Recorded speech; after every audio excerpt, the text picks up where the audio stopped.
likely tomorrow. Highs level off around 37. Cloudy skies expected. A dusting of snow tomorrow. I'm meteorologist Jennifer Wojcicki on 95.3 WBEV, powered by Daily Dodge. Currently 18. Providing this community beautiful floors and so much more, the team at Professional Floor Covering can't wait to connect with our friends through today's community comment on 95.3 WBEV, powered by Daily Dodge.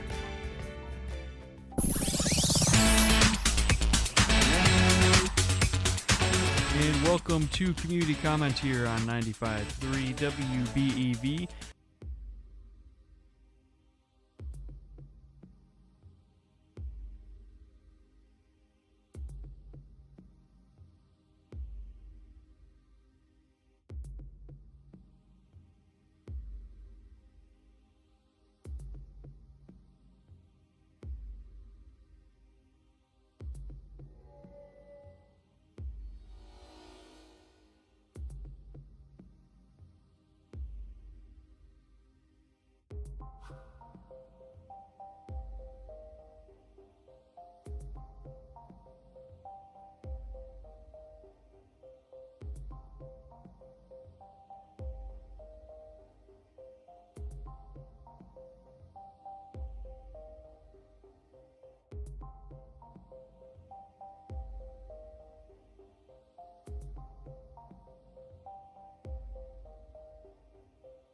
Down to the Daily Dodge TV studios with Terry Bell for today's Community Comment.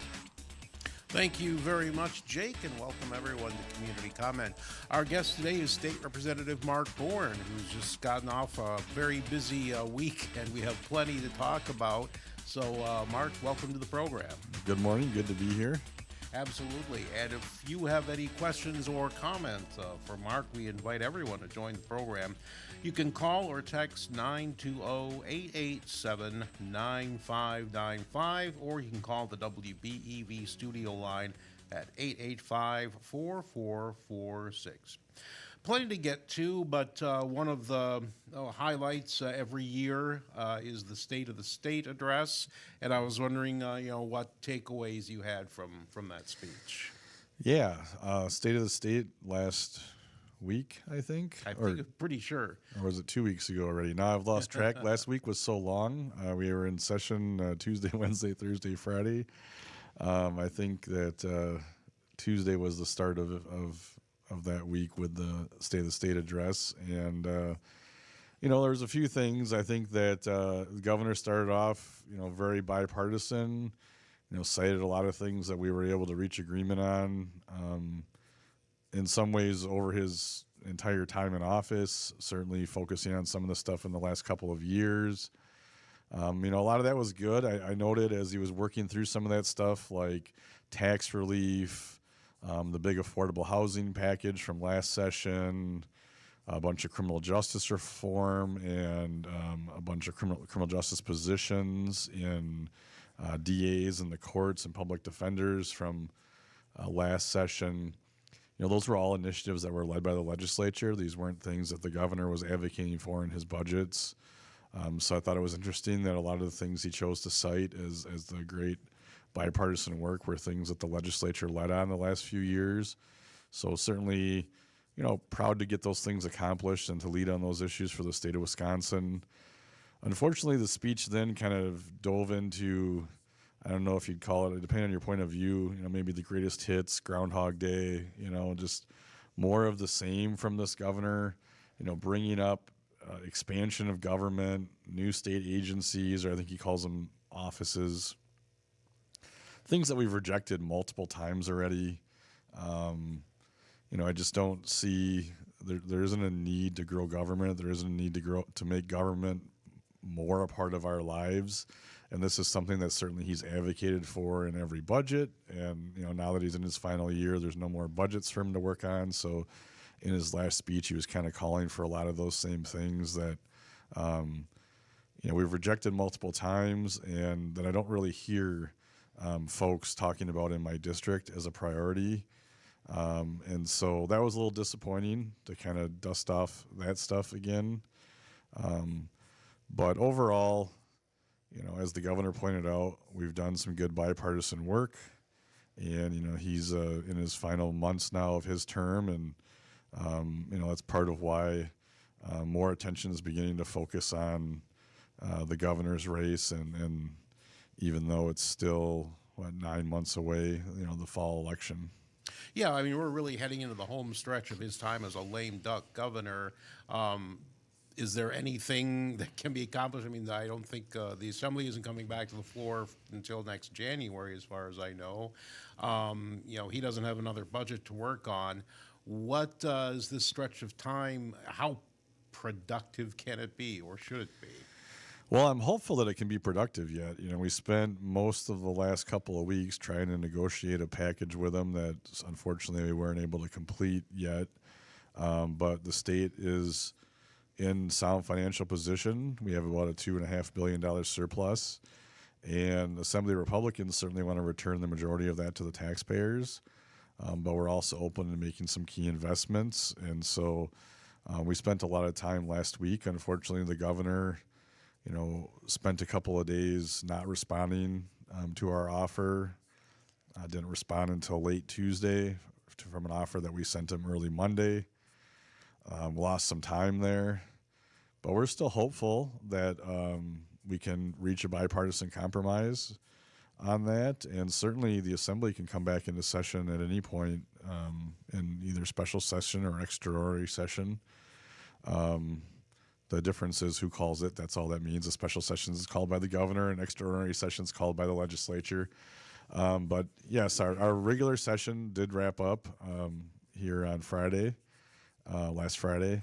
But we can certainly come back in and address, a deal if there is one to be made. But there's no reason to come back in if we can't negotiate a deal with the governor, because, just to send things to be vetoed by him, doesn't really solve the problem, doesn't reach the two goals that are needed. One, the primary goal is to return money to the taxpayers so they can help them manage their family and business budgets in these, in inflationary high cost times. And the second being to get that surplus out to where it should be, and that's, into our communities. Mm-hmm. So if we can't reach a deal on that, then that's unfortunate. But it's not going to be from a lack of trying on our part, and we're certainly open to, continuing those discussions with the governor and with the Senate anytime, anywhere. Another big development last week, State Representative, the Assembly Speaker, Robin Voss, announced that he is not running for re-election. So that brings to a close the longest tenure of any speaker in Wisconsin Assembly history. What are some of your thoughts about, his leadership and, what's next? It's going to be quite a bit different no matter what happens. Yeah, it'll certainly be different. I mean, he's the only speaker that I've served under, and I'm, in my 7th term. And so that is a pretty long stretch. Like you said, the longest serving speaker. He's got an incredible history of accomplishments in leading our Republican caucus for the last 7 terms. I've certainly learned a lot from him. He's been a real mentor at times, especially as co-chair of the Joint Finance Committee. That's a position he held before he was speaker. And, it's something that it wasn't a surprise to us, of course. We've known the leadership team, I think, is known for most of this session that he was certainly seriously thinking, leaning in that direction, made his final decision here in the last few months. But we've been preparing for this for some time. We've got a great group of leaders in our caucus that are ready to step in and fill that void in a variety of ways. It'll certainly start with the campaign season, that we're coming into here soon, and lead into the next session. Very good. We need to take a break right here, but we'll be right back. You're listening to Community Comment on 95.3 WBEV, powered by Daily Dodge. QBS.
WBEV. Back in the Daily Dodge TV studios, here's Terry Bell. Thank you so much, Jake, and welcome back, everybody. We're talking to State Representative Mark Bourne about the recently completed Assembly floor session, a lot of other things happening that affect us in the district. If you would like to talk to Mark about anything, you can join the conversation, by calling or texting 920-887-9595 or calling the WBEV studio line at 885-4446. Boy, we could talk for a couple of hours because there was just so much that the Assembly took care of this past week. But we'll start with ones that people in the district have been talking to you most about. Sure. In particular, maybe this was a little bit longer ago, but a bill on online sports betting. Yeah. So like you said, 140 some bills in the last 2 weeks. We'll pick out a few today, maybe pick up a few more next month. But online sports betting, this one is one that was interesting because there are several of them. Actually, there's a couple I think we're going to get to today where there were other interests that came in with a lot of money. And in this case, it was the national groups that you see advertised on TV. There was a lot of advertising during the Super Bowl from all these different groups. And I'm not going to name any of them, but people know who they are. They've seen the advertising. Well, they came into Wisconsin and started spending a lot of money telling people to contact me and stop me from giving this exclusive deal to the tribes, like it was some sort of scandalous thing. And so we started getting a lot of contacts, and then we had to contact a lot of folks and kind of explain what was really happening. And so what the bill does is it makes it clear, really, that online betting in Wisconsin is allowed through the tribal compacts that are in place that allow that type of gambling in Wisconsin. And so the bill wasn't really giving them anything exclusive that they didn't already have, right? Because the state constitution says that the only gambling that's allowed is through those tribal compacts, other than one exemption that was created by constitutional change in, I think, the 80s with the Wisconsin lottery. But other than that, so these national groups cannot legally do online betting in Wisconsin. Even if I wanted them to, right? Even if I wanted to try to run a bill, it would be unconstitutional. The only way to do that would be to change the Constitution. So that's not something the legislature can do. We were just trying to make clear that it's allowed through the compact because there were folks that want to participate in this sort of gaming, just like everyone else in other states is doing that wants to do it, but it's not allowed by our Constitution. So we didn't want it to be only folks that were willing to do it unlawfully, because I know there's people that are doing it now in Wisconsin and they're doing it illegally with these online things, and it's something that's not allowed in Wisconsin by our Constitution. And those are choices that folks make, and nothing changes by that. If people want to continue to do it unlawfully, I'm not condoning it, or I'm not saying they can or they can't. That's their choice, and they'll have to deal with how that works. Now, though, with this bill, if it passes the other house and is signed by the Gov, it's making it clear that through our lawful gambling in Wisconsin, through the compacts, this would be allowed. And so it was unfortunate that these national groups trying to muddy the waters, trying to keep, I think they're worried about if there's a lawful means to do it, they're going to lose the folks that are doing it unlawfully in the state. And maybe that's true, and maybe it's not. Maybe they'll continue to do what they're doing. I don't know, but they were very dishonest in their massive amounts of money that they spent to say that we were doing something, like we were taking something away from them and giving it to the tribes. That's our state constitution. That's the way it is. And we were just looking to clarify that so that there was a clear avenue for people that wanted to do it legally. That's your option now. Do it the same way you can do any other legal gambling in the state, which is through the tribes. And that's just the facts of the matter. And so it's unfortunate that there was a lot of kind of dishonesty by those national groups, but not surprising anymore in this line of work either. One thing I read in a national article that the author was alarmed about was with this explosion in online sports gambling. Gone are the days when you had to physically go to a sports book and do your betting on games. Now everybody has a casino in their pocket, and people who might be prone to having a gambling addiction is going to be pretty helpless against that allure. Yeah, and so once the national standard on that changed, that's kind of that ship sailed, right? Like And so now it was just whether or not there was going to be a lawful way to do it in Wisconsin when it's legal to do in almost every other state. And our Constitution prevents these online national groups from doing it legally in Wisconsin. And so we just felt that it was important to clarify tribal gaming is legal in Wisconsin. And so if you wish to participate through those sports books online, that's an option for folks. Again, not encouraging or discouraging really anyone to do it or not do it.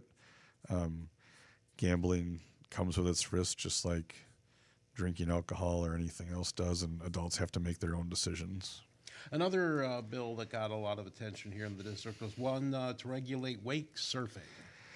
Yeah, this one's been interesting too. So here's another one where a whole bunch of money was spent by the other side being really dishonest about what the bill does. And so I've had a chance to have some conversations with folks in the district, and my guess is I'm going to spend the next couple of weeks returning more phone calls because we had several dozen contacts on this, especially from the Fox Lake area. And so what this is about is there are boats that do wake surfing that folks are concerned that they're going to damage lakes, and they feel like they should be more heavily regulated. So this activity, wake surfing, is regulated under Wisconsin law under the same thing that regulates like surfing and jet skis now. And that standard under Wisconsin law was 100 feet from shore. And there's certainly folks that believe that that's not nearly enough distance from shore to protect the shoreline from waves that can be caused from this type of activity, this wake surfing activity. So the bill sets the new standard at 300 feet, which is 3 times the current standard.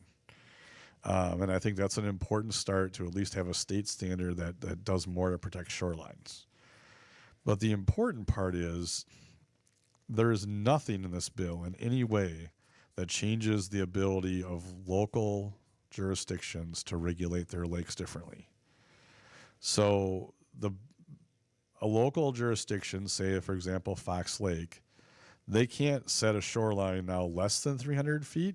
300 feet's the minimum, but they can set it more, or they can put other restrictions in place. And in fact, they have one now. And so as I've been talking to people from Fox Lake that didn't like the bill, and they liked one that was submitted by the other side that had much more greater restrictions.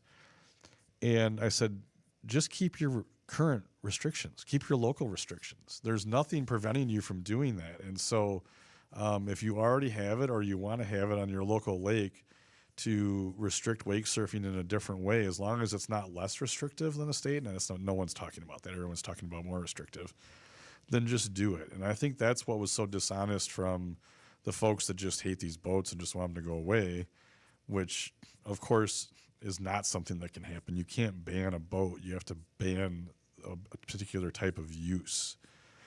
You can have no wake zones. You can have restrictions on surfing. But this was settled years ago in Wisconsin law when they tried to ban jet skis, and they said you can't ban the jet ski. You can ban some of the behavior. So you can have noise restrictions. You can have no wake zones, things like that. But you can't outright ban stuff like as a equipment. You can't ban it. And so this bill simply took the state standard, made it more restrictive from 100 to 300. So now that's everywhere. And then said, we'll remain silent. And this wasn't always the case. Last session, they introduced a bill trying to preempt local ordinances and say, we're going to set a state standard and you can't do anything locally. That's not what this bill did this time. This was more of a compromise to say, all right, let's set a little bit better standard statewide and then leave it open for locals to say what's best for their lake. And I don't know why anyone would be opposed to that. I don't know why that's the case. And as I've talked to people then that contact me to say they were opposed to the bill, once I explained to them, all the bill's doing is this 300 feet, and then the rest is up to locals. And they're kind of like, oh, well, that's not a problem. I'm like, no, you've just been misled again by an interest group that hates these boats and is trying to do everything they can in multiple states to, kind of go after them. And, that's unfortunate. There gets to be so much dishonesty. But if nothing else, it gives me a chance to call constituents and talk with them a little bit about the issues and help them understand what we're actually doing. What's the wake surfing restriction on Fox Lake? I don't happen to know. I don't know either. I know I was talking to somebody at a local diner about a week or two ago, and he told me that it was more restrictive, but we didn't go into any details. And again, that's that's that's a decision for a town board to make, or a lake association, or whatever, whoever, the local lake has jurisdiction. That's not something that I don't think we should try to set statewide standards like that. The lakes are too different, and people should have some ability to have some local control of their lake. Very good. We need to take a quick break for the news, but we'll be right back. You're listening to Community Comment on 95.3 WBEV, powered by Daily Dodge. No one pitch.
the Daily Dodge TV studios for more of today's Community Comment with Terry Bell. Thank you very much, Jake, and welcome everybody to Community Comment. Our guest today is State Representative Mark Bourne. If you have any questions or comments for Mark, we'd love to hear from you. You can call us or text us at 920-887-9595, or you can call the WBEV studio line at 885-4446. We just heard in the news the governor saying that rebate checks are a non-starter for him. It's something we brushed on earlier, but maybe we have an opportunity to talk about that a little bit more. So to set it up, the state has a $2.5 billion surplus. Yep.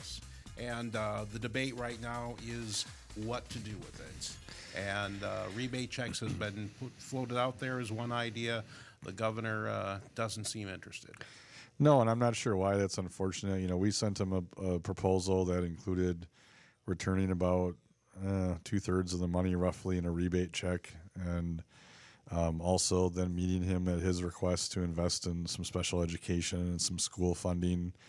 And so we thought, we kind of met him where he was at as far as the things that he was, drawing a line in the sand on. And we just wanted to make clear that we'd like to return the money to the taxpayers. And certainly a rebate check's not the only way. And the Assembly Republicans are certainly open to other ideas as far as property tax relief and things like that. Or, really almost any tax relief. There are certainly tax cuts that I like better than others and that others like better than others. But we're usually in our caucus firmly in the camp that there's no bad tax cut as far as if we're relieving some sort of pressure from the taxpayers and costs and the cost of family budgets or business budgets right now. That's a step in the right direction. But we certainly think that the rebate is a great opportunity just to get the money right back into the folks that have been overpaying. And unfortunately, right now, the governor seems to have no interest in that. We're hopeful as talks continue here in the next few weeks that we can figure out a path on that. How much of a balance should the state be running? How much of a surplus should we have? And how much is the rainy day fund? What are the differences between those two? Yeah, the rainy day fund's over $2 billion right now. Largest it's ever been probably in state history, certainly in the last couple of generations. The balance, we ended this last budget with a balance of just under $700 million. I think it was like 670 or something like that. I thought that was a healthy balance. Obviously, I helped lead our caucus, to that budget as the budget chair. So I think that's fine. I think that we can easily spend at least a couple $2 billion and, stay in that $500, $600, $700 million balance. When we talk about things like structural deficits, we always assume, just for budgeting purposes, that there's no new growth in the next 2 years. That's really never happened. Even in a slow economy, there's always some growth. So when you look at how strong our growth has been, the fact that the surplus we have now, we just found out about a few weeks ago because of the reestimates on our revenue for this 2-year budget that we're a little over a quarter of the way into now. Just by seeing the first quarter of that 2-year budget's revenue and how much stronger it was, our nonpartisan fiscal bureau really upped their estimates. And so, the state's economy is in strong shape, and our state budget's in good shape, and there isn't any reason that we shouldn't return the majority of this surplus. Some other matters that the Assembly took up this past week. Bills to address cryptocurrency fraud schemes. Yeah, there were several speaker task force this session, as there usually is, and one of them was on elder abuse. And so that came out of that task force. We had several pieces of legislation focusing on people that are trying to scam and bring fraud to elders. And this cryptocurrency is one that, I know that it doesn't only happen to elders, but that's usually who's targeted for fraud schemes like this. And this cryptocurrency one's been kind of fascinating to me because it's something that I'll admit I don't really understand. I don't invest in it. I don't play in that arena. But these ATMs for this cryptocurrency is even more confusing to me. I've had a hard time understanding what would even be a lawful use for them, let alone these scams that are happening with them. And this was first brought to my attention last session, so I would say maybe 3 years ago, but I might be guessing wrong, trying to remember when the email came in. But a Beaver Dam Police Department detective emailed the office and said, "Hey, could you look into this? I just had someone get scammed through one of these shady crypto ATMs, and is there something we could do to regulate that?" And they were so new at that point, trying to figure out like almost even what he was talking about was somewhat difficult. As we started researching, we asked the National Council of State Legislators, what do other states do with this? Well, other states were almost doing nothing with it yet because it was so new, right? And so there were just the first couple pieces of legislation even that had been introduced, but nobody. And so that's why it took a little while to kind of figure out what these are, what do they do, how can we regulate them, should we regulate them, all that kind of stuff. I was at a national conference last summer, and there's, at these conferences, there's always huge vendor halls, right? And so I'm going through the vendor booths, and there's a crypto ATM company there. And so I'm like, all right, I'm going to learn how this works, right? Yeah. And I bet you I spent a half hour talking to the guy, and I walked away still not understanding what in the world those things really do. And I thought, man, this is so confusing. Like, we got to do something to figure out how to regulate this stuff. And so I was glad to see that this task force made it a priority. There are model legislation now in other states, so we kind of modeled what we did after Iowa and put like a cap in place so that you can only put so much money into it a day. So that way you're not going to have people losing tens of thousands of dollars on these things in a scam. And stuff like that to just make it harder and not make it so attractive for people that are using it for scams, right? If they know they're limited to $1,000 a day, they're not going to be able to get big scores out of this anymore. Hopefully that'll make it less attractive to that. Mm-hmm. And we'll certainly keep an eye on it, but I think this was a step in the right direction. And, I'm not saying that crypto isn't a perfectly fine way to invest. I don't know. But you don't need a kiosk to do it, right? People can do it from their home computers. They can do it on their phones. They can do it through certain financial advisors. Like, I don't have a kiosk to invest in my 401k either, right? I do that through my home computer or through my financial advisor. And so I think this was a good step in the right direction to regulate this, and hopefully it'll cut down on some of the abuse. Mm-hmm. Also this week, there was a bill to address PFAS mitigation and dealing with what's becoming a troubling issue in a lot of Wisconsin communities. In parts of the state, yeah. This one was the one that kept us in session the longest. It was negotiating right up until the end. All day on Friday it continued. Thankfully not something that I was personally working on. I had other things I was negotiating on over the week, but this one is it's important as far as the state wants to have clean water. We have some areas that have some significant damage from firefighting foam and things that need to be addressed. But what was also important was to have the right regulations set up so that the wrong people weren't being dragged into this and blamed for it. And so there was something called an innocent landowner protection. That's why it's been held up for 2 years. The Assembly and Senate Republicans were adamant that innocent landowners had to be protected. So for some background, people who own land who did not pollute, right, own polluted land but did not do the polluting, right, were on the hook for the cost of cleanup. Or even more so, may have just bought land that was polluted years ago and had no way to know that because they weren't involved in it and didn't do it, and even the previous owner didn't know. And so we just think it's super important that these folks be protected. And that was something the DNR kept saying, well, of course they'll be protected, but they weren't willing to put it into the statute. They were saying, well, we don't do that anyway. Well, they're saying, well, if you don't do that anyway, then let's make it clear in the law. And so that's really what took about 3 years, believe it or not. That's really the key issue that took like 3 years, including an additional 6 hours on Friday afternoon with attorneys from both sides, the DNR attorneys and some legislative and business attorneys in the room negotiating the language, because we always had an agreement in principle that these innocent landowners should not be dragged into this and have to pay for things that were through no fault of their own, and in many cases they couldn't even possibly know about. But the wordsmithing from the lawyers to get the agreement on that's what we were actually doing in that legislation was an incredible, from a layperson's perspective, as an attorney, a ridiculous amount of work to get that figured out. But ultimately, we got that deal, which then got a good bipartisan support for the bill, and look forward to the Senate passing it here in a couple of weeks and getting it on the governor's desk. So hopefully that's behind us. We set aside money in the PFAS trust fund. There's $130 million in there now that's waiting to be spent on some of these cleanups.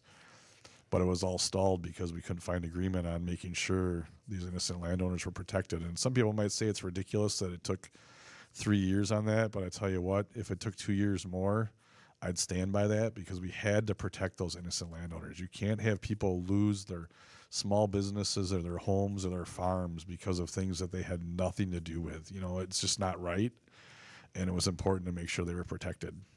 We're talking to State Representative Mark Bourne about the recently concluded legislative session, the assembly session anyway. We do need to take another quick break here, but we'll be right back. You're listening to Community Comment on 95.3 WBEV, powered by Daily Dodge.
And welcome back to Community Comment. It's the last segment for today's Community Comment, so we are going to throw it down to the Daily Dodge TV studios now with Terry Bell.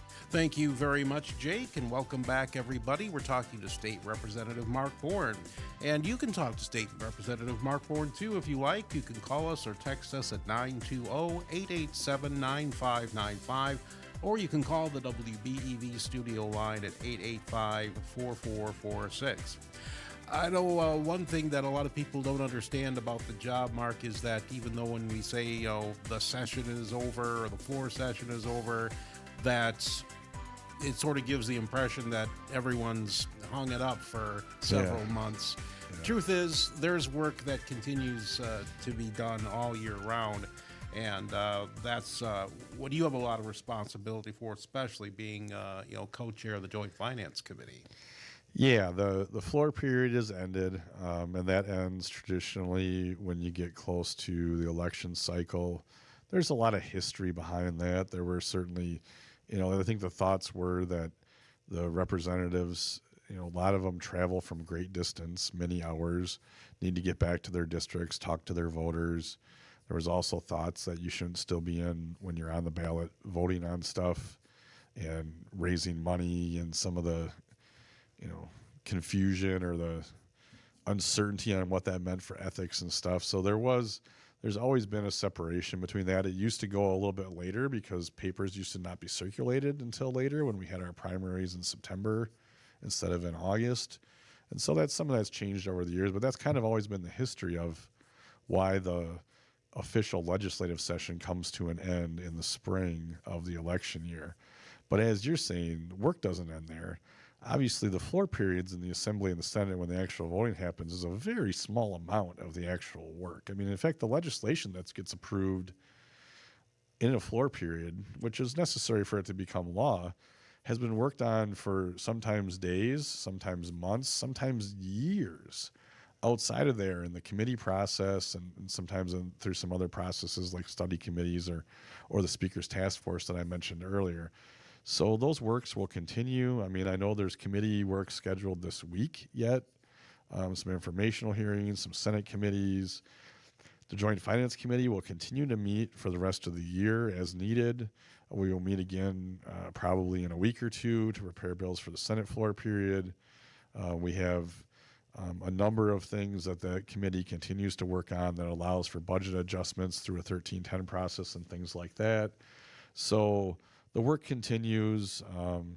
That's always been the case. That always will be the case. And I know sometimes it's confusing for folks because they hear, the session has ended. Well, technically the floor period has come to a wrap. But like we talked about earlier, we could be back in a floor period if we get a deal with the governor on how to return the surplus. There's still plenty of opportunities. We have a caller on line one if you're ready for a caller. Caller, you are on Community Comment with State Representative Mark Bourne. Welcome to the show.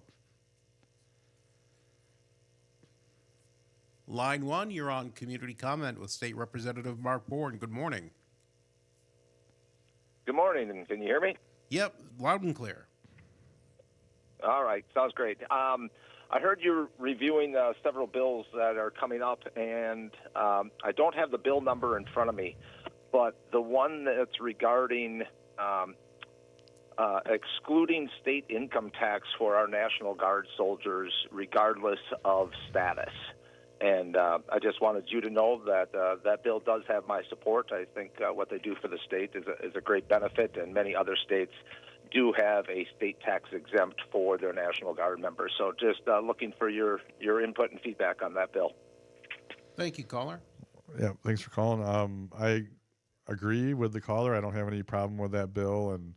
And right now I wish I knew where that one was at in both houses, but I don't off the top of my head.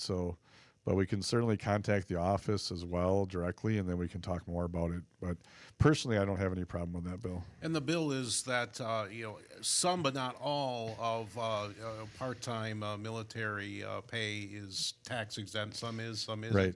This would make all your time spent in the Guard or Reserves, right, that income, state income tax free. Yep, and I had a couple of other people from the district contact me about that as well, and so it's that was one of three bills that people have been contacting us about the National Guard, and I think that one to me is the easiest one to support.